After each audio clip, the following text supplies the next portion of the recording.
السلام علیکم ورحمۃ اللہ وبرکاتہ۔ سورہ البقرہ آیت نمبر 276۔ نحمدہ ونصلی علی رسولہ الکریم، اما بعد فاعوذ باللہ من الشیطان الرجیم، بسم اللہ الرحمن الرحیم۔ رب اشرح لی صدری ویسر لی امری واحلل عقدۃ من لسانی یفقہوا قولی، رب زدنی علما۔ یمحق اللہ الربا ویربی الصدقات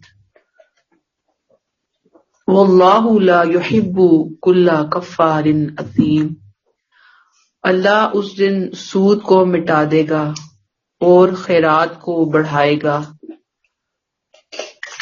یا مٹاتا ہے اللہ سود کو اور خیرات کو بڑھاتا ہے۔ حقیقت یہ ہے ودن بریکٹ کلوز، اللہ کسی ناشکرے اور حق تلفی کرنے والے کو پسند نہیں کرتا۔ اصل میں وہی سود خوروں کے حوالے سے بات ہو رہی ہے کہ جو سود کھاتے ہیں وہ یہ سوچ لیں کہ اللہ کی نظر میں پسندیدہ عمل کون سا ہے؟ صدقات کا دینا، صدقات کا رواج ہونا سوسائٹی کے اندر، نہ کہ یہ سود خورے بننا، سود کا رواج کرنا۔ اللہ یمحق اللہ الربا، اللہ سود کو مٹانا چاہتا ہے، ختم کرنا چاہتا ہے۔ وہ کہتا ہے سود نہیں ہونا چاہیے معاشرے میں۔ اور ویربی الصدقات، خیرات صدقات کی نشو و نما چاہتا ہے، بڑھوتری چاہتا ہے، اس کا رواج، اس کا فیشن چاہتا ہے۔ وہ چاہتا ہے کہ لوگ دینے والے ہوں۔ اور وہی حال نا جو حضرت عمر بن عبدالعزیز کے زمانے میں، کہ حضرت عمر کے زمانے میں کہ زکوٰۃ دینے والے ہوتے تھے اور لینے والا دور دور کوئی نہیں ہوتا تھا۔ سود خوروں کے لیے قیامت میں صرف حسرت ہوگی، یاد رکھیے۔ وہ دیکھیں گے کہ دنیا میں ان کے لاکھوں جو تھے نا، جو انہوں نے سود کے پیسے سے کمائے تھے، وہاں وہ ایک پھوٹی کوڑی کے برابر بھی وزنی نہیں رہیں گے، یعنی بالکل ختم ہو جائے گا سب کچھ۔ تو روایت بھی ہے کہ اللہ صدقے کو قبول کرتا ہے اور اسے اپنے دانے ہاتھ میں لے لیتا ہے، پھر وہ تمہارے لیے اس طرح اس کی پرورش کرتا ہے جیسے تم میں سے کوئی اپنے بچڑے کی پرورش کرتا ہے، یہاں تک کہ تمہارا دیا ہوا ایک لقمہ بھی اللہ کے ہاں بہت پہاڑ بن جاتا ہے، یعنی اتنا زیادہ اللہ اس کا اجر قیامت کے دن اس کا اکٹھا کر کے دیں گے۔ اور ظاہری بات ہے کہ یہ ایک لقمہ بھی وہ کہ جو بہت ایثار اور قربانی کر کے دیا گیا۔ آپ کے پاس تھا ہی ایک یا دو لقمے، آپ نے اس میں سے دیا تو اس کا تو اجر بھی بہت زیادہ ہے، اور ویسے بھی زیادہ بھی ہے تو انسان تھوڑا تو دے۔ پھر اللہ کس کو پسند نہیں کرتے؟ کلا کفارن، کفار ناشکرے کو بولتے ہیں، اثیم دوسروں کے حق تلف کرنے والے کو بولتے ہیں۔ یعنی اللہ کبھی ایسے بندے سے محبت نہیں کر سکتا، کرتا ہی نہیں ہے۔ اللہ کبھی ایسے بندے کو دوست نہیں بناتا جو اللہ کی ناشکری کرتے ہیں، جو اس کی مخلوق کے حقوق تباہ کرتے ہیں۔ اللہ نے تو مال اس لیے دیا ہے کہ اسے اللہ کی مرضی کے مطابق اللہ کے راستے میں دوسرے مخلوق کو خرچ کریں، اللہ کا شکر ادا کریں۔ اللہ نے مال اس لیے نہیں دیا کہ وہ دوسروں کا خون چوسنا شروع کر دیں۔ سود خور یہ بول کے بتا رہا ہے کہ اس پر اللہ نے زیادہ فضل اس اعتبار سے کیا ہے کہ اس کو زیادہ ملا ہوا باقیوں کی نسبت۔ تو جب باقیوں کی نسبت زیادہ ملا ہے تو اس کی ذمہ داری بھی باقیوں کی نسبت زیادہ ہے کہ وہ زیادہ شیئرنگ کرے، زیادہ دے۔ یہاں تک کلیئر ہوگی بات؟ آیت نمبر 277، ان الذین آمنوا وعملوا الصالحات، ہاں جو لوگ ایمان لے آئے اور انہوں نے نیک عمل کیے اور نماز کا اہتمام کیا اور زکوٰۃ ادا کی، ان کا اجر ان کے رب کے پاس ہے، نہ ان کے لیے کوئی اندیشہ ہوگا اور وہ کوئی غم نہ کبھی کوئی غم کھائیں گے۔ یہاں اہل ایمان کے عظیم اجر و ثواب کا ذکر کر دیا گیا۔ وہ اہل ایمان جن کے صدقات میں برکت ہوتی ہے، جس کا بھی ہم نے پیچھے پڑھا کہ اللہ صدقات کو بڑھاتا ہے، نشو و نما دیتا ہے، وہ چاہتا ہے کہ زکوٰۃ بڑھے آئے اور پھر ان میں برکت بھی دیتا ہے وہ۔ اور آپ دیکھیے کہ یہاں پہ ایمان والوں کی صفات کیا بتائیں؟ آمنو اور عمل الصالحات اور اقام الصلاۃ، نماز کا اہتمام ہے ان کی روٹین کے اندر، اور وآتوا الزکوٰۃ، زکوٰۃ ادا کرنے والے ہیں۔ آپ دیکھیں نا کہ لوگ اپنی زکوٰۃ ہی اچھے طریقے سے نکالنا شروع کریں تو بہت سے دوسرے غریبوں کے مسائل، معاشرے کے مسائل ویسے ہی کچھ نہ کچھ حل ہونا شروع ہو جاتے ہیں۔ اللہ تعالیٰ کہتے ہیں کہ جو یہ کام کریں گے ان کا اجر ان کے رب کے پاس ہے۔ گویا ہمارے کرنے کے کام یہ ہیں، اور نماز صرف پڑھنا نہیں، اہتمام کے ساتھ پڑھنا مراد ہے۔ وَلَا خَوْفٌ عَلَيْهِمْ وَلَا هُمْ يَحْزَنُونَ، یہ قیامت کی خوشخبریاں، قیامت میں نہ کوئی انہیں اندیشہ ہوگا اور نہ ہی کوئی انہیں غم ہوگا۔ آیت نمبر 278، یا ایھا الذین آمنوا اتقوا اللہ، اے ایمان والو اگر تم سچے مومن ہو تو اللہ سے ڈرو، اور جو کچھ تمہارا سود باقی رہ گیا اسے چھوڑ دو۔ براہ راست خطاب کیا اللہ نے اس آیت میں اہل ایمان کو۔ کیا کہا اللہ نے؟ اللہ سے ڈرو، آمنوا اتقوا اللہ، اے یا ایھا الذین آمنوا اتقوا اللہ، اے اہل ایمان، اے ایمان والو تم کیا کرو؟ اللہ سے ڈرتے رہو۔ سیکنڈ کام کیا کرو؟ وذروا ما بقی من الربا، سود کا جو حصہ قرض داروں کے ذمے ابھی باقی تھا اسے بالکل چھوڑ دو۔ ان کنتم مومنین، اگر تم واقعتاً مومن ہو تو جو سود پہ پیسہ دیا ہوا ہے اصل تمہارا ہے۔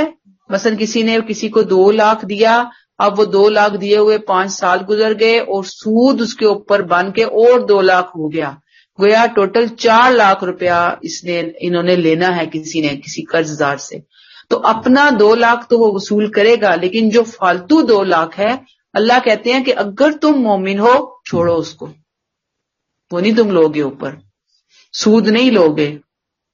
اس سے پہلے جو سود کی آیات ابھی ہم پڑھ رہے ہیں کل کے لیکچر سے آج تک، ان کی نوعیت ایسی ہے کہ جیسے کوئی کسی کو نصیحت کرتا ہے نا، کسی کو سمجھاتا ہے، اور تمام آسمانی مذاہب میں جتنے آسمانی مذاہب ہیں وہ اس کو حرام کہتے ہیں، اور جو حرام کے لفظ اگر نہیں بھی یوز ہوئے تو مکروہ ضرور کہتے ہیں۔ اہل عرب کو پتا تھا کہ سود کوئی اتنی اچھی چیز نہیں ہے، سود جو ہے نا وہ اللہ کو نہیں پسند، یعنی یہ بات انہیں بھی یہ معلوم تھی کیونکہ یہ تمام شریعتوں میں موجود تھا اس کے معاملے میں۔ مکی زندگی میں ہی قرآن نے اس کا ظلم ہونا، غلط ہونا واضح کرنا شروع کر دیا تھا، پھر آہستہ آہستہ گریجولی احکامات آئے کہ بھئی سود کو نکالو اپنی سوسائٹی سے، سوسائٹی کو سود سے پاک کرنا ہے۔ اب یہ جو آیت ہے 278، یہ آخری آیات ہیں اس طرح کی، یہ اس طرح سے ملتی جلتی، کہ جو خطبہ حجت الوداع کے موقع پر نازل ہوئیں کہ اے اہل ایمان اللہ سے ڈرو، جو سود باقی ہے اس کو چھوڑو اگر تم واقعتاً مومن ہو۔ سود کی مذمت میں پہلی آیت سورہ روم میں آئی ہے، آیت 30، کہ جو رقم تم سود پر دیتے ہو تاکہ لوگوں کے اموال بڑھ جائیں، تو اب ایسا مال اللہ کے ہاں نہیں بڑھتا۔ پھر ایک آیت، دوسری آیت آل عمران میں آئی 130، اے اہل ایمان دگنا چوگنا سود نہ کھاؤ۔ اب یہ آیات ہیں جہاں پہ سود کو مکمل طور پر حرام قرار دے دیا گیا، اور یہ آیات نبی کریم صلی اللہ علیہ وسلم کی وفات سے صرف 4 ماہ پہلے نازل ہوئی تھی۔ 278 کو ذرا دیکھیں، اللہ کہتے ہیں اگر مومن ہو نا تو اب سود چھوڑو، باقی سود نہیں لینا تم نے۔ آیت 279 فَإِن لَّمْ تَفْعَلُوا، یہ میں کہہ رہی ہوں نا کہ بہت آخری احکامات آئے ہیں ان آیات کے اندر۔ فَإِن لَّمْ تَفْعَلُوا فَأْذَنُوا بِحَرْبٍ مِّنَ اللَّهِ وَرَسُولِهِ، لیکن اگر تم نے ایسا نہ کیا تو اللہ اور اس کے رسول کی طرف سے جنگ کے لیے خبردار ہو جاؤ۔ اگر تم توبہ کر لو تو تمہاری اصل رقم لینے کا تمہیں حق ہے۔ اصول یہ ہے کہ نہ تم کسی پر ظلم کرو اور نہ تم پر ظلم کیا جائے گا۔ گویا اس کی حیثیت بالکل جیسے آخری لاسٹ الٹیمیٹم ہوتا ہے نا، اور وارننگ ہوتی ہے بالکل، کہ اب بھی جس نے اس حکم کو نہیں مانا تو وہ اسلامک اسٹیٹ کے، اللہ کے، چونکہ رسول صلی اللہ علیہ وسلم موجود تھے، اللہ کے رسول کے باغی ہیں وہ، نہیں ہوتا دشمن، ایک ہوتا ہے گناہ گار، ایک ہوتا ہے مجرم، ایک ہوتا ہے باغی۔ اللہ نے ایسے سود خوروں کو باغی قرار دیا جن کے خلاف فوجی کارروائی ہوگی۔ گویا ان کو دشمن قوم قرار دیا جائے گا، یعنی ہیں مسلمان، رہ مسلمانوں میں رہے ہیں لیکن سود کھا رہے ہیں۔ اللہ نے کہا کہ ان کے خلاف فوجی کارروائی کی جائے گی۔ فَإِن لَّمْ تَفْعَلُوا فَأْذَنُوا بِحَرْبٍ مِّنَ اللَّهِ وَرَسُولِهِ، اگر تم باز نہ آئے تو اللہ اور اس کے رسول کی طرف سے جنگ کے لیے خبردار ہو جاؤ۔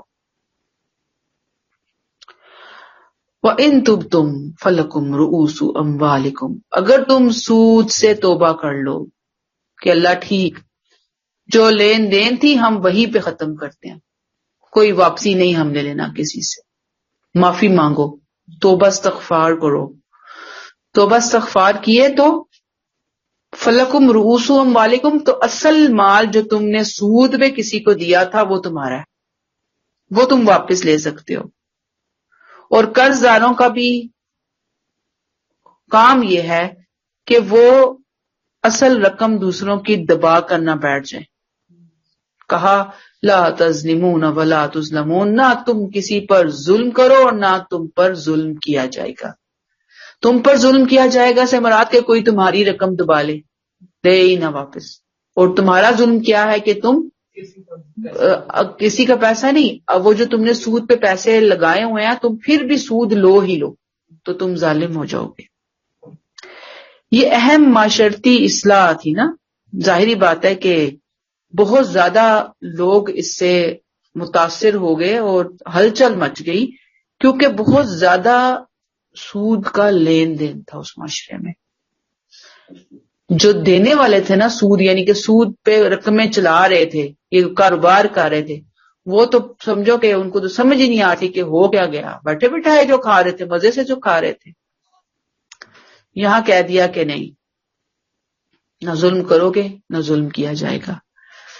اصل میں یہ ہدایت جو کی لا تظلمون ولا تظلمون، یہ عظیم معاشی اصلاح بغیر کسی طبقاتی کشمکش کے عمل میں آئی۔ پھر اللہ نے جو حکم دیا لوگوں نے اس کو اوبے کیا، اور وہ کیا ہے، معاشرے کے اندر بہت زیادہ سکون آ گیا۔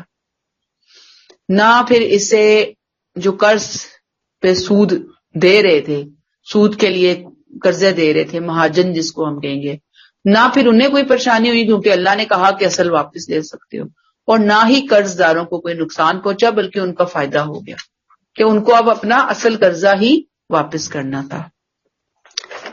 کلیئر ہو گئی بات؟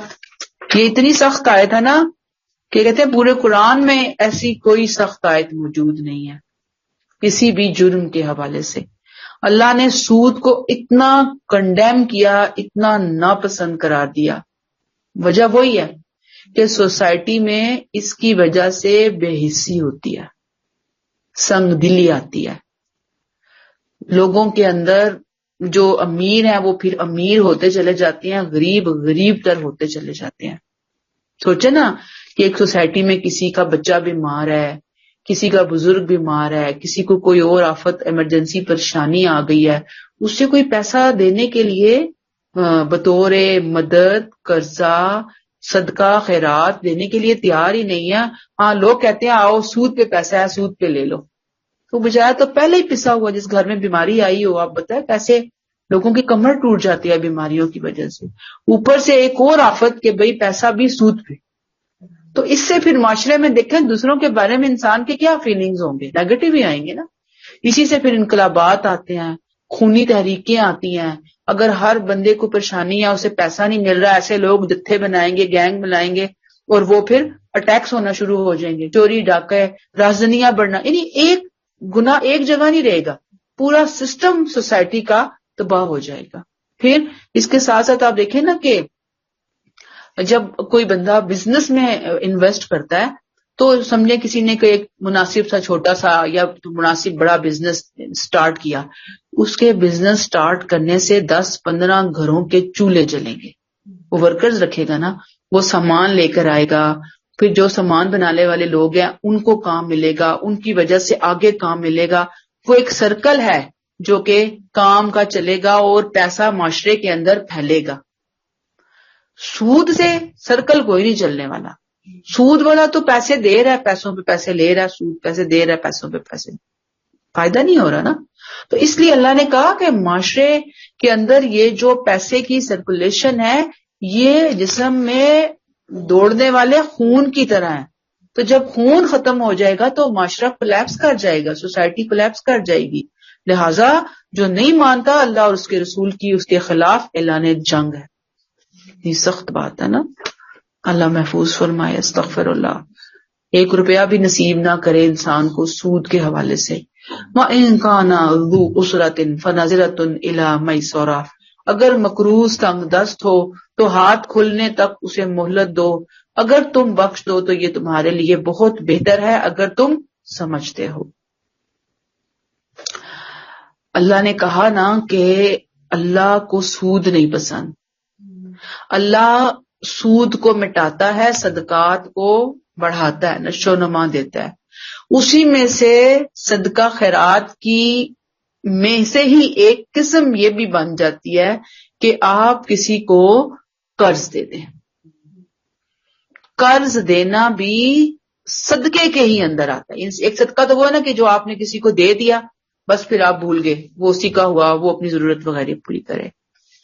ایک یہ ہے کہ آپ مقروض کو دیں پیسے، پھر جب تک اس کا ہاتھ نہیں کھلتا اسے ٹائم دیتے رہیں، آسانی دیتے رہیں. چلو ٹھیک ہے ابھی نہیں، اگلے مہینے دے دینا، پھر اگلے مہینے دے دینا، پھر دے دینا، پھر دے دینا. ہاں مجھے پتا آپ کے حالات تنگ ہیں، اب آپ کی بھی حالت ایسی ہے کہ وہ پیسے آپ نے بھی اپنے کسی ضرورت کے لیے رکھے ہوئے ہیں مستقبل کی، اتنے زیادہ نہیں ہیں. کوئی آپ کو پتا ہے کہ میں نے مستقبل میں فلاں کام کرنا ہے، میں مستقل نہیں اس کو دے سکتی، لیکن چلو جب تک میرے پاس ہے یہ اس پیسے سے فائدہ اٹھا لے تو کوئی حرج نہیں.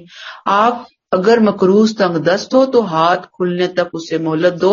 وَإِن كَانَ ذُو عُسْرَةٍ فَنَظِرَةٌ إِلَىٰ مَيْسَرَةٍ وَأَن تَصَدَّقُوا خَيْرٌ لَكُمْ إِن كُنتُمْ تَعْلَمُونَ. اگر تم بخش دو سے مراد کہ تم دیکھ رہے ہو کہ بار بار اس کو ٹائم دیا جا رہا ہے، تم نے اس کے گھر کے حالات بھی دیکھ لیے، اس کے روزی روٹی کے سارے وسائل تمہارے سامنے کھلے پڑے ہیں کہ بندہ واقعی بہت مجبور ہے.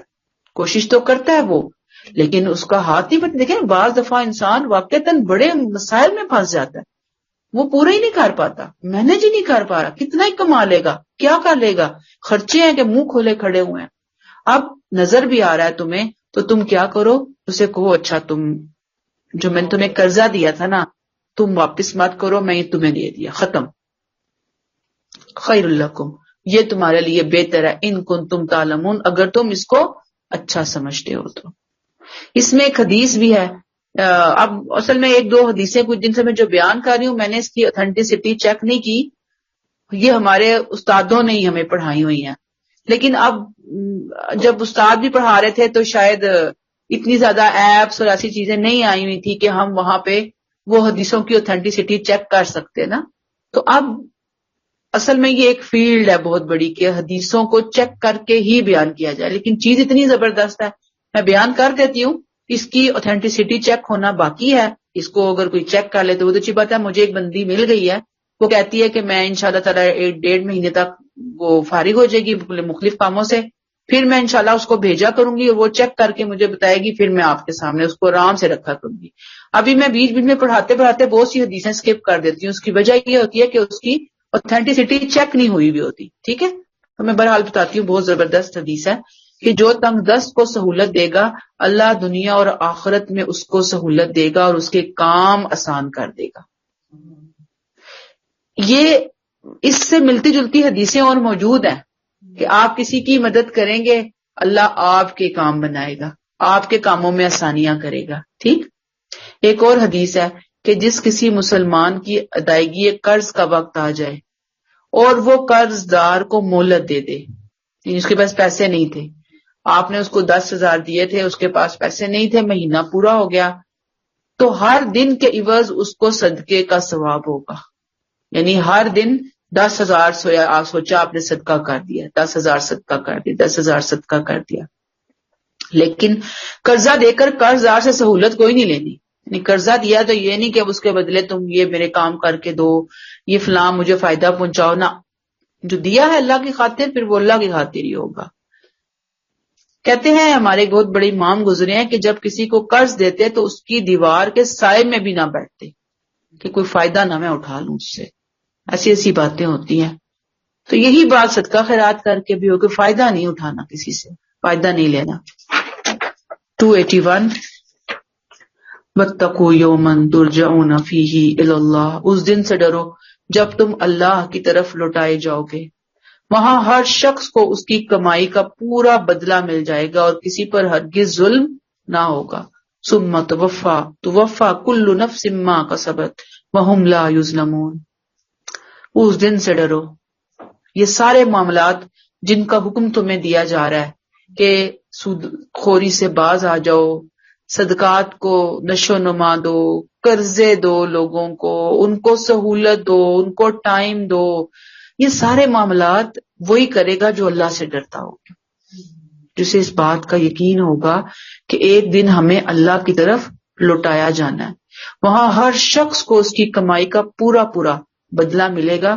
اگر اچھے اعمال کر کے آیا ہوگا اچھا بدلہ ملے گا, اگر برے اعمال کیے ہوں گے تو برا بدلہ ملے گا, اور کسی پر ہرگز ہرگز ظلم نہیں ہوگا. کلیئر ہو گئی یہ بات؟ آیت نمبر 282 سب سے بڑی قرآن کے اندر لمبی آیت جسے کہیں گے نا آپ, یہ ہے. اس آیت کو آیت مداینت بھی بولتے ہیں. مداینت, میم دال الف یہ نون تے. اچھا جی, کیا کہہ رہے ہیں اللہ تعالیٰ, یا ایھا الذین آمنوا اذا تداینتم بدین الی اجل مسمی فاکتبوہ. قرض کے معاملات البتہ ہوں گے. اب کہا نا اللہ نے قرضے دو, ٹھیک ہے نا, جب قرضوں کا لین دین ہوگا پھر اس کے اندر اپنے ایشوز آ جائیں گے. ان ایشوز کو بھی اللہ نے ساتھ ہی سالو کر دیا کہ بھی اگر قرض کا لین دین کرتے ہو تو تمہیں کیا احتیاطی تدابیر اختیار کرنی ہے. ٹھیک ہے, لہٰذا بریکٹ کلوز, اے ایمان والو جب تم کسی مقررہ مدت کے لیے ادھار کا لین دین کرو تو اس کو لکھ لیا کرو. پچھلی آیات میں ہم آپ کو معلوم ہوگا کہ بہت زیادہ ہم نے جو ٹاپک پڑھا, آئی تھنک 2-3 لیکچرز تو ہو گئے نا, انفاق پہ ہی بات ہوتی رہی ہے, خرچ کرنے پر. ساتھ ہی پھر اللہ تعالیٰ نے سود کا ذکر بھی کر دیا کیونکہ اس کا تعلق بھی کہیں نہ کہیں خرچ سے جڑ رہا تھا جا کر. جب سود کا تعلق آیا تو پھر قرض کا تعلق بھی آ گیا. اسی لیے اللہ تعالیٰ نے قرض کے لین دین سے متعلق ضروری انفارمیشن دی, انسٹرکشنز دی. اب یہ جو آیت ہم پڑھ رہے ہیں 282, اس آیت میں سودی قرضوں کی بندش کے بعد قرض دینے والوں اور قرض لینے والوں کو جھگڑوں اور نقصان سے محفوظ رکھنے کے لیے کچھ ہدایات دی جا رہی ہیں. کن کو ہدایات دی جا رہی ہیں؟ دونوں فریقین کو. یہ ضرورت اس لیے پیش آئی کہ جب کوئی قرض کا لین دین ہو, ایگریمنٹ ہو, تو پوری تفصیل سے سب کچھ لکھا جائے. ضرورت کیوں پیش آئی کہ اس زمانے میں تحریر لکھنے کا سرکاری غیر سرکاری کوئی رواج نہیں تھا. لوگ نہیں لکھتے تھے، وہ زبان پہ بھروسہ کر کے دے دیتے تھے یا لے لیتے تھے. ٹھیک ہے، اللہ نے کہا کہ نہ بھائی، آئندہ سے جو بھی لین دین ہوگا نا، قرض کا لین دین ہوگا، اس کو لکھا جائے گا، ایگریمنٹ ہو. ٹھیک ہے جی، ایگریمنٹ ٹائپ ہوگا، اور پھر یہ دستاویز کیا ہوگی؟ وَلْيَكْتُبْ بَيْنَكُمْ كَاتِبٌ بِالْعَدْلِ. پہلی چیز، ادھار کا جب بھی لین دین ہوگا تو اس کو لکھو گے. اور آپ دیکھیں کہ ہم چونکہ اب مسلمان سوسائٹیز میں قرآن تو ہے نہیں نا، ہم نہیں لکھتے دیتے لیتے ہوئے، اور پھر اس کے بعد وہ فساد ہوتے ہیں، لوگ پیسے مار کے بیٹھ جاتے ہیں، لوگ اتنے زیادہ اس میں سے چیزیں غبن کر لیتے ہیں، پھر وہ کہتے ہیں کہ ہمیں تو دیا ہی نہیں تھا، ہم نے تو لیا ہی نہیں تھا، یہ ڈیٹ بھی ڈیسائیڈ نہیں ہوئی تھی، یہ دن بھی ڈیسائیڈ نہیں ہوا تھا، یہ چیز بھی ڈیسائیڈ نہیں ہوئی تھی. تو اتنے زیادہ فساد ہوتے ہیں، پھر لوگ جو ہے نا وہ خودکشیاں تک کرتے ہیں، پھر وہ جناب جھگڑے تک آتے ہیں، کتنے مسائل بن جاتے ہیں. لہٰذا جو اللہ نے حکم دیا ہے کہ بھی لکھو تو لکھ لیں. وَلْيَكْتُبْ بَيْنَكُمْ كَاتِبٌ بِالْعَدْلِ، اس کو تمہارے درمیان لکھنے والا کیسے لکھے؟ انصاف کے ساتھ لکھے، دونوں پارٹیاں موجود ہوں اور لکھ رہا ہے ایک بندہ، یعنی ایک بندہ ڈاکومنٹس تیار کر رہا ہے نا، لکھ رہا ہے. اب تو ٹائپنگ ہو رہی ہے، کمپیوٹر سے چیزیں آ رہی ہیں، تو لوگ لکھواتے تھے. اب بھی آپ کچہری وغیرہ میں جائیں تو وہاں سٹیمپ پیپر وغیرہ بنانے کے لیے لوگ بیٹھے ہوتے ہیں اور وہ آپ کو لکھ کر دے رہے ہوتے ہیں. تو لکھنے والا دونوں پارٹیوں کی موجودگی میں کوئی جو لکھے گا تو انصاف کے ساتھ لکھے گا، اس میں کوئی کمی پیشی نہیں کرے گا. یہ اگلی ہدایت ہو گئی. پھر کیا کہا اللہ نے؟ وَلَا يَأْبَى كَاتِبٌ أَن يَكْتُبَ كَمَا عَلَّمَهُ اللَّهُ فَلْيَكْتُبْ. جسے لکھنا آتا ہے نا، وہ لکھنے سے انکار نہیں کرے گا، بلکہ جس طرح اللہ نے اسے سکھایا ہے وہ بھی دوسروں کو لکھ کر دے گا. یعنی جس کو لکھنے کا سلیقہ آیا ہے، لکھنے کا سلیقہ اللہ کی نعمت ہے. جس کو اللہ نے یہ نعمت دی ہے، ضرورت پڑنے پر اسے لوگوں کے کام آنا چاہیے، نہ کہ یہ کہ وہ یہ خدمت کرنے سے لوگوں کی انکار کر دے، نخرے میں آ جائے، آکڑ خان بن جائے، میں نہیں لکھتا، میں نہیں آتا. اسے پتا ہے کہ میں ہوں یہاں پر، تو لوگ تو میرے منتے ترلے کریں گے، آگے پیچھے پھریں گے. یعنی اس کو اگر اللہ نے سکھایا ہے تو وہ جائے اور جا کر وہ تحریر لکھے، انکار نہیں کر سکتا اس خدمت سے. اچھا جی، پھر کیا ہے؟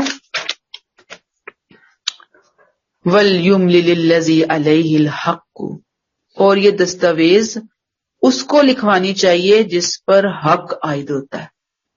فَلْيُمْلِلِ الَّذِي عَلَيْهِ الْحَقُّ، حق عائد ہوتا ہے، اس کے چھوٹا سا بریکٹ میں لکھ لیں، قرضہ جو لے رہا ہے، قرض لینے والا ڈکٹیشن کروائے گا، قرض لینے والا لکھوائے گا.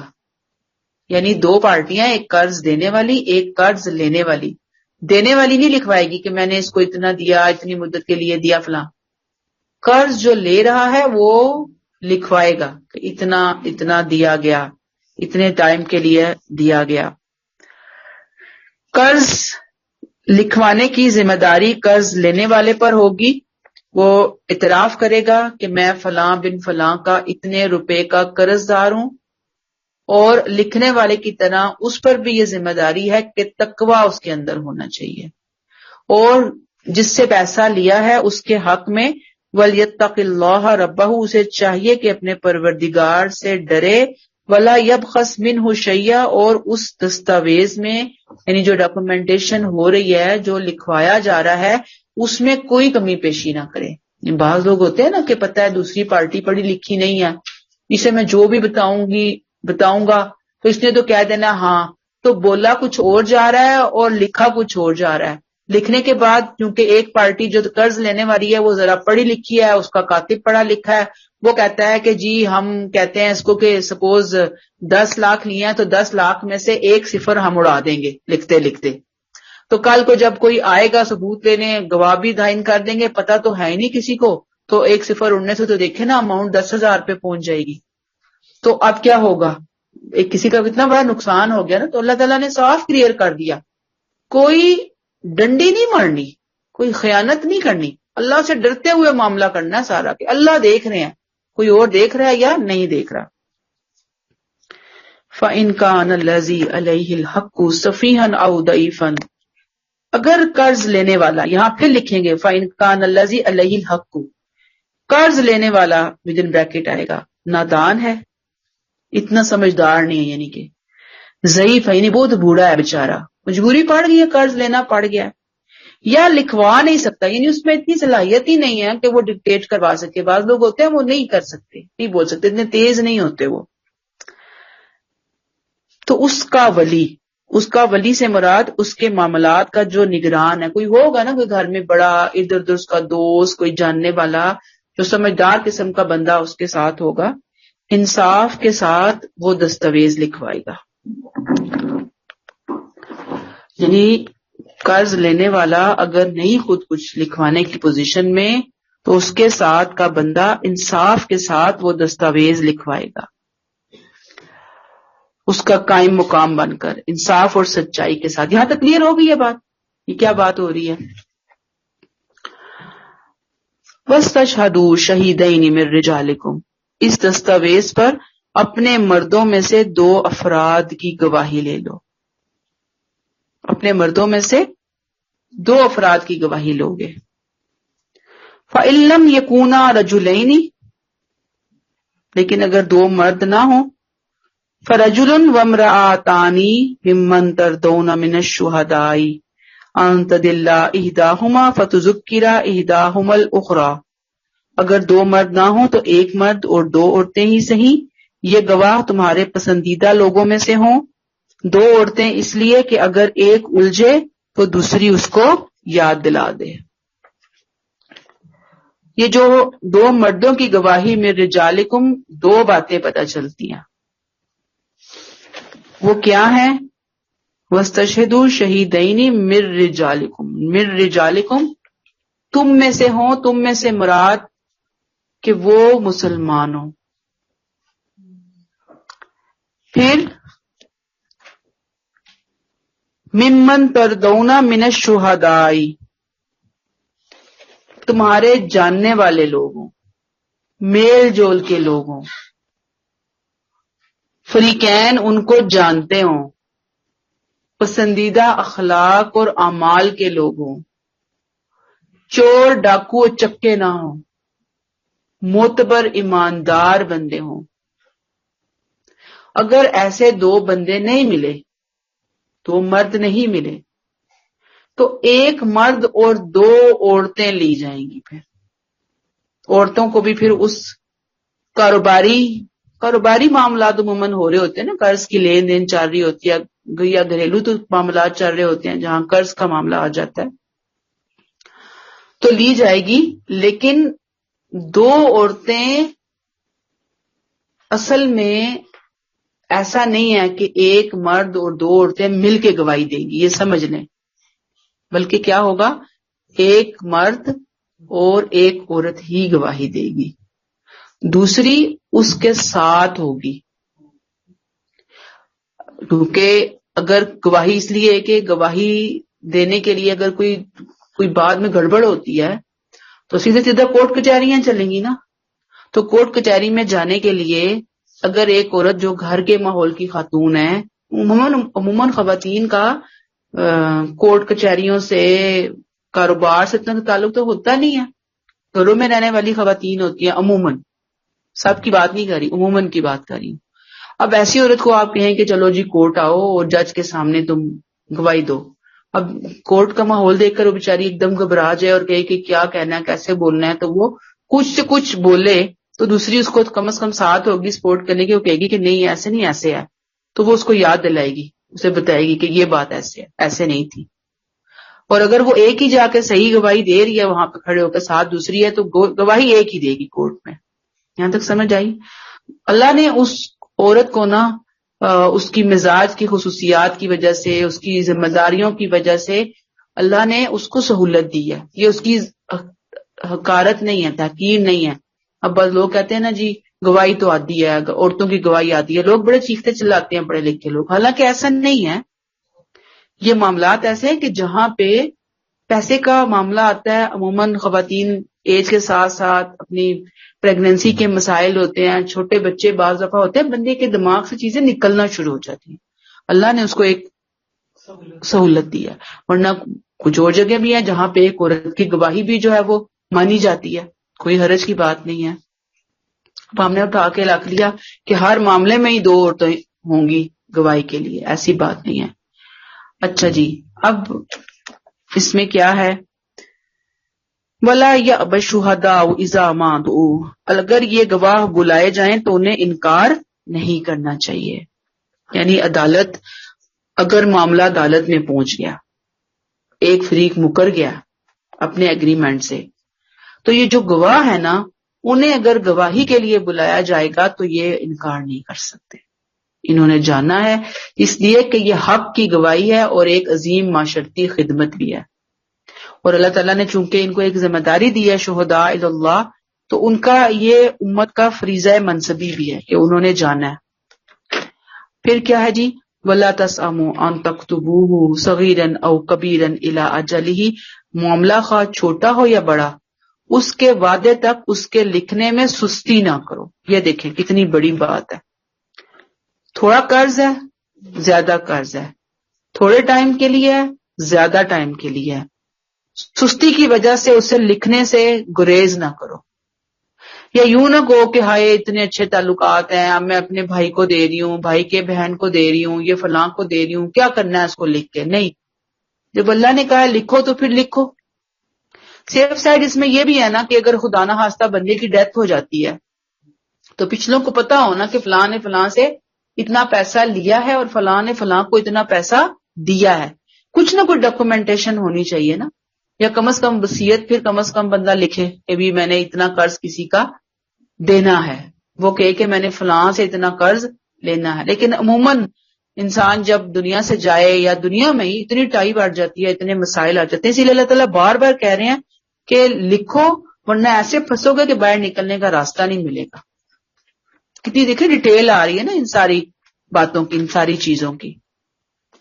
ذالکم اقسط عند اللہ واقوم للشہادۃ وادنی الا ترتابوا الا ان تکون تجارۃ حاضرۃ تدیرونها بینکم فلیس علیکم جناح الا تکتبوها، اللہ کے نزدیک یہ طریقہ زیادہ مبنی بر انصاف ہے، گواہوں کو زیادہ درست رکھنے والا ہے، اور اس سے تمہارے شکوک و شبہات میں پڑنے کا امکان کم ہو جاتا ہے۔ البتہ جو تجارتی لین دین تم لوگ آپس میں دست بدست کرتے ہو تب اس کے نہ لکھنے میں کوئی حرج نہیں ہے۔ یہ ساری ہدایات کیا دی اللہ نے کہ یہ حق کے قریب ہدایات ہیں، حق جو ہے نا، عدل، انصاف، سچائی، حقیقت، اس کے قریب ترین کی ہدایات ہیں، اور معاشرتی اصلاح کے لیے ان کا اہتمام بہت ضروری ہے۔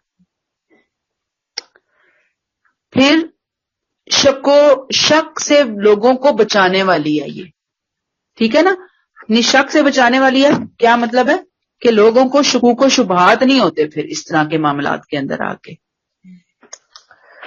ہاں، اجازت کہاں ہے؟ وہ سودا جو دست بدست ہو رہا ہے، آپ جاتے ہیں مارکیٹ میں، آپ پیسے دیتے ہیں اور آپ چیز اٹھا لیتے ہیں، تو اس میں لکھنے کی ضرورت نہیں ہے۔ تو اب آپ دیکھیے کہ نہیں، پھر یہاں پہ ایک اور چیز بھی ہوتی ہے، بعض لوگ کہتے ہیں کہ ایک دکاندار دوسرے دکاندار کے پاس سے کوئی چیز ادھار منگواتا ہے کہ گاہک آ گیا میرے پاس نہیں ہے، تم دے دو، ابھی کچھ دیر میں بھجواتا ہوں۔ یہاں بھی اللہ کہتے ہیں کہ ایسی اگر کوئی چیز ہے تو ہم اس کو نہیں کہتے کہ دست بدست جو معاہدہ چل رہا ہوتا ہے، لین دین چل رہی ہوتی ہے بلا تحریر ادھار، یہ مارکیٹ میں چلتا ہے، تو اس کے لیے کوئی مسئلہ نہیں ہے۔ ٹھیک ہے، سمجھ آ گئی ہے؟ بس اس کی یہ کہ کوشش کر لیں رسید لے لیں، کیونکہ کل کو آپ کوئی چیز واپس، جیسے اب تو بہت رواج ہو گیا نا کہ کوئی چیز واپس کرنی ہے، آپ نے کوئی دکھانا ہے کہ میں نے یہیں سے لی تھی یہ چیز صحیح نہیں نکلی، تو آپ کے پاس کم از کم رسید تو ہونا اس جگہ کی۔ لیکن بعض دفعہ بہت چھوٹی کوئی چیز لے رہے ہوتے ہیں تو رسید نہیں بھی ہوتی، فروٹ خریدنے گئے ہیں ریڈی سے کے اوپر، تو وہاں تو وہ رسید نہیں بنا کے دے گا آپ کو۔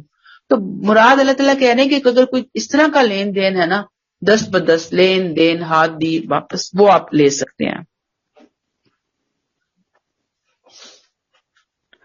اچھا اب آگے کیا کہتے ہیں اللہ تعالیٰ؟ وَأَشْهِدُوا إِذَا تَبَايَعْتُمْ، یہ ود ان بریکٹ آئے گا اہم، بریکٹ کلوز، سودا کرتے وقت بھی گواہ بنا لیا کرو. ہاں پراپر ڈیل ہو رہا ہے نا، تجارتی کانٹریکٹ ہو رہا ہے، تو اس میں بھی کیا کرو، خرید و فروخت ہو رہی ہے، یعنی آپ کوئی چیز لاکھوں کی لے رہے ہیں، آپ ساتھ ہی پیسے دے رہے ہیں اور ساتھ ہی آپ لے رہے ہیں، تو کوشش کر لو کہ وہاں گواہ ہونے چاہیے. یہ اچھی بات ہے اس خرید و فروخت کے وقت. دیکھیں بار بار گواہ لکھنے کی بنانے کی ضرورت پہ زور دیا جا رہا ہے. وَأَشْهِدُوا ہے نا، وَأَشْهِدُوا إِذَا تَبَايَعْتُمْ، اشہدوا میں فیوچر کی بات آئے گی، اتنا مال ہے، اتنے پیسے ہیں، فلاں وقت پہ ڈلیوری ہوگی، تو اس میں بعض اوقات تنازع ہو جاتا ہے، کہا جاتا ہے کہ میں نے تو یہ نہیں کہا تھا، یہ کوالٹی نہیں کہی تھی، یہ ڈیٹ نہیں کہی تھی. یعنی یہاں پہ جو ہے نا واشہدوا، گواہ بنا لیا کرو. یہ کون سے خاص طور پر گواہ ہے کہ جس میں آپ پیمنٹ کر رہے ہیں اور آپ کو بتایا جا رہا ہے کہ آپ کے مال کی ڈلیوری اتنے دن میں اتنے ٹائم پہ ہو جائے گی، اس وقت گواہ ضرور بنا لیں، بہت فائدہ ہو جائے گا. اب یہ جو زحمت سمجھ کے ٹال دیتے ہیں وہی یہاں پہ آ کے پھنس جاتے ہیں. پھر کہا وَلَا يُدَارَ كَاتِبٌ وَلَا شَهِيدٌ، لکھنے والے اور گواہ کو ہرگز نہ ستایا جائے. کون نہ ستائے؟ جو دوسرے فریق ہیں وہ اس کو، وہ نہیں، ان کو یعنی ستانا نہیں ہے ان کو، بلکہ جو اللہ کا حکم ہے اس کو اچھے طریقے سے ادا کرنا ہوگا. اصل میں جب یہ ستانے والی بات ہے یہ کب آئے گی؟ جب دونوں فریقین میں کوئی پھڈا ہوگا.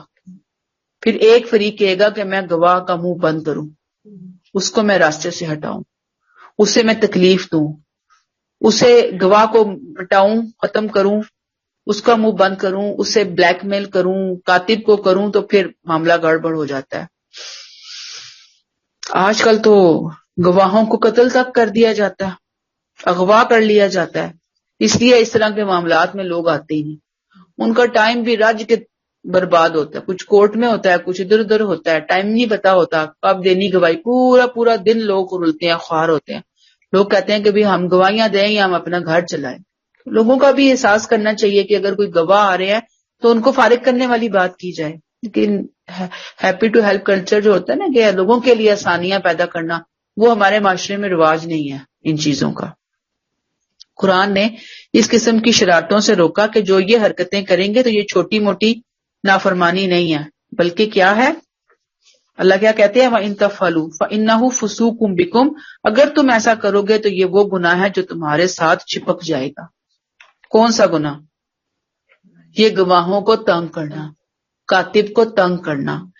یہ ایک فسق ہے جو چمٹ جائے گا، اس کے برے نتائج سے پیچھا چھڑانا مشکل ہو جائے گا. واتقوا اللہ، اور اللہ سے ڈرتے رہو. وَيُعَلِّمُكُمُ اللہ، اللہ تمہیں یہ تعلیم دے رہا ہے، یہ تمہیں سکھا رہا ہے. اللہ نافرمانیوں پہ پورا نہیں، فوراً نہیں پکڑتا، لیکن جب پکڑتا ہے تو اسے کوئی چھوٹ نہیں سکتا. اللہ تمہیں یہ تعلیم دے رہا ہے اور اس تعلیم میں ہی تمہارا سراسر فائدہ ہے. اور وہی ہے واللہ بکل شیء علیم، جو ہر چیز سے واقف ہے، ہر چیز اس کو پتہ ہے. اسی کا حق ہے کہ تعلیم دے، اسی کا حق ہے کہ وہ ہدایت دے. یہاں تک سمجھ آئی ہے بات کی آپ کو؟ اس پوری آیت کا سمجھ آیا کہ قرض کا لین دین ہو رہا ہے، کیسے کیا جائے گا؟ لکھا جائے گا، کاتبوں کو بلایا جائے گا، وہ لکھنے سے انکار نہیں کریں گے، اللہ نے ان کو سکھایا ہے. جو لکھوایا جا رہا ہے قرض لینے والا لکھوائے گا، ایچ اینڈ ایوری تھنگ لکھی جائے گی، اور پھر ساتھ ہی گواہ بھی بنا لیے جائیں گے. گواہوں نے بھی انکار نہیں کرنا، کاتب نے بھی انکار نہیں کرنا، لکھا جائے گا. سستی کی وجہ سے کوئی چیز بھی نہ چھوڑو، تھوڑی ہے زیادہ ہے لکھو، یہ زیادہ بہتر ہے معاشرے کے لیے، سوسائٹی کے لیے. ہاں جو 10 تجارت ہے اس میں تمہیں اجازت ہے، لیکن بہتر یہ ہے کہ اس میں بھی کچھ جہاں ضرورت ہے وہاں پہ گواہ بنا لو. کسی گواہ کو، کسی کاتب کو تکلیف نہیں دی جائے گی. اگر تم ایسا کرو گے تو یہ وہ گناہ ہے جو تمہارے ساتھ چپک جائے گا. اللہ سے ڈرو، اور اللہ تمہیں تعلیم دے رہا ہے، اللہ ہر چیز کا علم رکھنے والا. یہاں تک بات سمجھ میں آئی ہے؟ اس سے اب کچھ اور باتیں میں کلیئر کروں گی. گواہیاں 2 طرح کی ہوتی ہیں، یاد رکھیں. اس کے اندر 2 اوپینینز ہیں بڑے مشہور، 2 اسکول آف تھاٹ آپ کہہ لیں گے. ایک دستاویزی شہادت ہوتی ہے planned documentary evidence. آپ نے کسی سے قرض لینا ہے، دینا ہے، آپ پراپر پلان کریں گے، کاغذات تیار ہوں گے، اسٹیمپ پیپر بنیں گے، گواہوں کی ارینجمنٹ ہوگی، تو یہ دستاویزی شہادت ہوتی ہے. اور اس گواہی میں گواہوں کے انتخاب کی چوائس ہمارے ہاتھ میں ہوتی ہے. ایسے ہی ہوتا ہے نا، ہم اپنی مرضی سے گواہ ارینج کر کے لے کے جائیں گے. گھر بیچنا ہے، پلاٹ خریدنا ہے، پلاٹ بیچنا ہے، گاڑی ہے، تو ہم گواہ کو ارینج کر سکتے ہیں. اسے بولتے ہیں دستاویزی شہادت. دوسری ہوتی ہے واقعاتی شہادت. واقعاتی سرکمسٹینشیل ایویڈینس، قرائن پر مبنی گواہی. مثلا کوئی حادثہ ہو گیا، کسی نے کسی گاڑی نے کسی بندے کو مار دیا جاتے جاتے، چوری ڈاکہ ہو گیا، کوئی زنا کا معاملہ ہو گیا، کسی نے کسی کو قتل کر دیا. اب وہاں پہ تو ہم اپنی پسند کے گواہ نہیں لا سکتے نا، ہم تو گواہ نہیں چن سکتے، بلکہ جو موقع پہ موجود ہوگا وہ آٹومیٹکلی گواہ بنے گا. ایسا ہی ہے نا، روڈ ایکسیڈنٹ ہوا، بندہ مار گیا، اب وہاں پہ جو موجود ہے وہ گواہ بنے گی. بات سمجھ میں آ رہی ہے؟ اب وہاں پہ لیڈیز ہی ہیں ساری، کوئی مرد ہے ہی نہیں. پھر آپ کہیں کہ نہیں ایک مرد لازمی ہوگا اور دو عورتیں ہوں گی تو گواہی ہوگی؟ نہیں. ڈاکو ڈکیتی کر کے لیے آئے، گھر میں صرف خواتین ہیں، ٹھیک ہے، تو اب پولیس کس سے پوچھے گی، کس سے پوچھ گچھ کرے گی؟ ہاں جی جی جی جی جی جی تو پولیس اب ان سے پوچھے گی نا کہ بھی کیا ہوگا، کیسے ہوگا. اچھا، ہمارے جو اسکالرز ہیں نا وہ ذرا ڈفرنٹ حساب میں بات کرتے ہیں. وہ کہتے ہیں کہ اگر ایک جگہ پہ 40 عورتیں بھی کھڑی ہیں نا، ان کی موجودگی میں ایک عورت قتل ہو گئی ہے اپنے شوہر کے ہاتھوں یا کسی بندے کے ہاتھوں، تو ان کی گواہی عورتیں ہونے کی وجہ سے قبول نہیں کی جائے گی، چاہے وہ 40 ہوں، ان کی گواہی ریجیکٹ کر دی جائے گی کیونکہ ان کے ساتھ ایک مرد نہیں تھا. حالانکہ میں آپ کو بتا رہی ہوں کہ واقعاتی شہادت میں جج کا جس چیز پہ اعتماد ہوتا ہے وہ جرا کر کے اسے مانے گا. مطلب ایک واقعہ ہوا اور 6 مرد تھے وہاں پہ موجود، چاہیے 2 نا. اب جج کے ہاں جرا ہوئی، سوال جواب ہوئے، جج کو اعتماد ہی نہیں ہوا تو وہ 6 کے 6 کی گواہی کو ریجیکٹ کرے گا کیونکہ اس کو اعتماد ہی نہیں ہوا. اس سے بات لوگوں کی سالڈ نظر ہی نہیں آئی، چاہے 6 مرد تھے. لہذا اسلام نے یہ نہیں کہا کہ عورت کی گواہی آتی ہے، بلکہ میں آپ کو بتا چکی کہ ایسے معاملات بھی ہیں کہ جو ایک عورت نے گواہی دی اور اس کے اوپر فیصلہ ہوا. میں آپ کو پھر بتا دیا کہ اللہ نے مردوں کو کیوں اس کام میں لایا، پریفر کیا کہ عورتوں کے لیے کورٹ کے کام سنبھالنا اتنا آسان نہیں ہوتا ہر دور کے اندر. جیسے میں نے آپ کو بتا دیا، میں نے دیکھی نا کہ مدت رضاعت، پریگنینسی کتنا ٹائم ہوتا ہے، 14-15 سال ایک عورت کو، ایک بچے کو پراپر لائن پہ لانے میں لگ جاتے ہیں. 100 طرح کی ذمہ داریاں ہوتی ہیں. اس زمانے میں عورتیں کی تعلیم یافتہ بھی نہیں تھی، اب اتنا ٹائم نہیں ہوتا تھا کہ وہ کچہریوں اور پنچایتوں کے چکر لگاتی رہیں. اب ہر عورت آسمہ جہانگیر تو نہیں ہوتی نا، وہ کتنی ایک ٹاپ کی ایک خاتون تھی نا، وکیل تھی. تو اللہ نے جنرلی احکامات دی ہیں، بات یاد رکھیے یہاں پر. دوسرا یہ کہ یہ بھی کہا میں نے کہ 2 گواہیاں اکٹھی نہیں ہوگی، ایک بولے گی.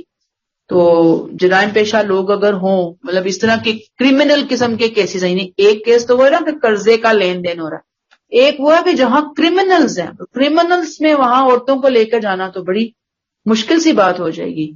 تو آپ نے وہاں دیکھا ہوگا کہ جہاں کرمنلز ہوتے ہیں تو بڑی بڑی مونچھوں والے گارڈ بھی ہوتے ہیں ان کے ساتھ، اور بڑا ایک آنکھوں کے اندر ایک خوف اور ہراس. اللہ تعالیٰ نے سہولت دی ہے، کمفرٹیبل عورت کو صورتحال دی ہے. تو بات یہ ہے کہ یہ قرض کا معاملہ ہے، تو یہاں پہ ایک مرد 2 عورتیں ہیں، لیکن جو باقی معاملات ہیں نا، میں نے آپ کو بتایا نا جو واقعاتی شہادت ہے، اس کا اس دستاویزی شہادت والے معاملے سے کوئی تعلق نہیں ہے. میں آپ کو 2 اسکول آف تھاٹ بتا چکی ہوں، ایک اس کو ریجیکٹ کرتا ہے اور میں تو ان لوگوں کے ساتھ ہوں کہ جو اس کو مانتا ہے کہ نہیں، اگر عورتیں ہی عورتیں موجود ہیں اور ان کے سامنے کوئی واقعہ ہوا ہے، کورٹ میں معاملہ پیش ہوگا اور ان کی گواہی جج مطمئن ہوگا تو لے گا. صرف عورتیں ہونے کی وجہ سے ان کی گواہی ریجیکٹ نہیں کی جائے گی کیونکہ اللہ نے یہ بات کہی ہی نہیں. ٹھیک ہے نا. کیونکہ یہ جو موقع محل ہے نا آیات کا, اس میں عدالت کو مخاطب کر کے اللہ نہیں کہہ رہے کہ اگر اس طرح کا کوئی مقدمہ پیش ہو تو مدعی سے گواہ طلب کرو. یہ اللہ نہیں کہہ رہے کہ تم اے جج, سپوز میں بتا رہی ہوں, تمہارے سامنے جب کوئی مقدمہ آئے تو تم 2 گواہ لازمی مانگو تو پھر تم فیصلہ کرو. یہ نہیں کہا. یہاں کیا کہا جا رہا ہے کہ 2 فریقین ہیں, آپس میں وہ کوئی ڈیل کرنے لگے ہیں, وہ 2 گواہ ارینج کریں گے آپس کی ڈیلنگ کے لیے. اگر 2 نہیں ہیں, ایک مرد ہو جائے گا اور 2 عورتیں ہو جائیں گی. سمپل سی بات ہے. یہ جو آیات ہیں کورٹ ان کا اس طرح سے مخاطب نہیں ہے. میں جو پوائنٹ دینا چاہ رہی ہوں سمجھ آ رہی ہے آپ کو بات کی. اس میں انہیں ہدایت کی گئی ہے کہ ایک خاص یعنی گواہوں کو قرض کرے, خاص مدت کے لیے کوئی لین دین کرے تو لکھ لینا چاہیے. جھگڑے اور نقصان سے بچنے کے لیے ایسے لوگ لیں جو اچھے اخلاق کے لوگ ہوں, ایماندار ہوں, اپنی ذمہ داریوں کو اچھے طریقے سے پورا کر سکتے ہوں, تو پھر ان کے ذریعے آپ جو ہے نا وہ سارے کا سارا معاملہ کر لیں. یہاں تک بات سمجھ میں آ گئی آپ کو؟ تو بہرحال یہ چیزیں ایسی ہیں کہ جنہیں ہمیں لے کر آنا ہے اپنی روٹین میں. اگر خدا نہ خواستہ کوئی پریشانی آ جاتی ہے, مسئلہ بن جاتا ہے. بعض لوگ کہتے ہیں کہ لکھوائیں کیوں, کہ ہم پہ اعتماد نہیں ہے. تو یاد رکھیے بے اعتمادی نہیں ہے, اللہ کا حکم ہے, یہ تو ناراض نہیں ہونا چاہیے. لہٰذا آپ کہیں لوگوں کو کہ میں بھی بھول سکتی ہوں, آپ بھی بھول سکتی ہیں, اللہ تعالیٰ ہمارے ہر چیز کی حفاظت کرے, لہٰذا ہم کچھ لکھ لیں تو کوئی اس میں حرج کی بات نہیں ہے. مجھے بتائیں کہ یہ والی ساری جو پوائنٹس میں نے آپ کے سامنے رکھے ہیں یہ آپ کو سمجھ آ گئی ہیں باتیں؟ ایک آیت پھر میں پڑھ لیتی ہوں کہ یہ اسی سے ہی ریلیٹڈ ہے, قرض کے حوالے سے نا. وَإِن كُنتُمْ عَلَىٰ سَفَرٍ, اگر تم سفر میں ہو, کوئی کاتب نہیں مل رہا لکھنے والا, تو قرض کا معاملہ رہن قبضہ کرانے کی صورت میں بھی ہو سکتا ہے. اب یہاں پہ کیا بتایا جا رہا ہے؟ رہن یعنی گواہی موجود نہیں ہے تو بطور کچھ چیز رہن رکھ کر قرض کے معاملات ادا کیے جا سکتے. یعنی قرض کا لین دین ہے, سفر کی حالت پیش آ گئی ہے, تحریر لکھنا ضرور ممکن نہیں ہے, گواہ موجود نہیں ہے, قرض دینے والا بغیر کسی ضمانت کے قرض دینے پر آمادہ نہیں ہے, تو پھر کوئی چیز رہن دی جائے گی. اور رہن بھی تبھی کہ جب لینے والا اس کے بارے میں مطمئن ہو. ٹھیک ہے. اور یہ جو رہن ہے قرض دینے والے کے پاس بطور امانت ہوگی جس کی حفاظت وہ ضرور کرے گا.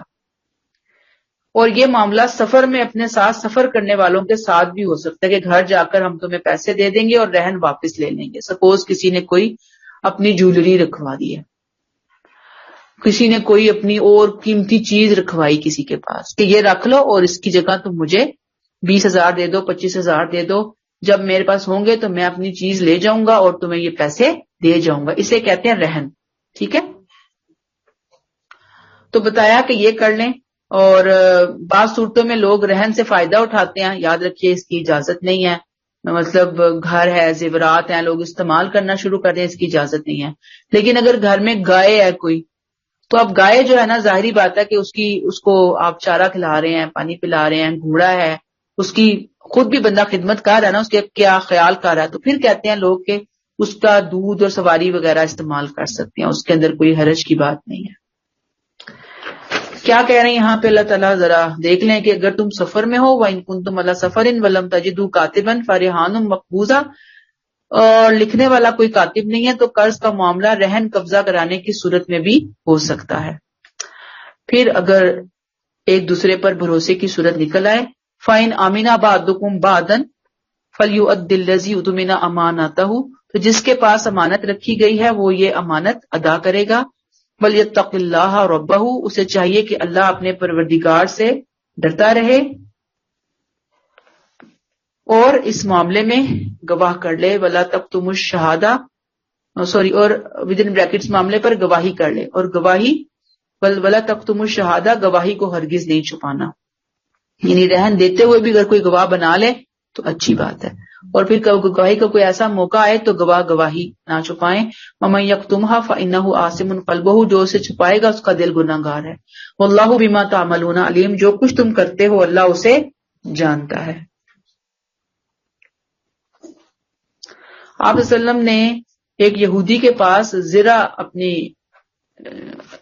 گروی رکھوائی ہوئی تھی، اگر آپ کو یاد ہو تو اس سے پتہ چلتا ہے کہ جو یہ گروی رکھوانے والا معاملہ ہے نا، یہ سفر میں بھی ہو سکتا ہے اور حضر میں بھی، کہ اپنے علاقے میں رہتے ہوئے بھی آپ کوئی چیز دے سکتے ہیں. ٹھیک ہے، بس اس میں کوئی غلط بیانی نہیں ہونی چاہیے دونوں طرف سے، دونوں فریقین سے. کلیئر ہوگی بات؟ چلیں. سبحانک اللہم و بحمدک نشہد ان لا الہ الا انت نستغفرک و نتوب الیک. السلام علیکم ورحمۃ اللہ وبرکاتہ.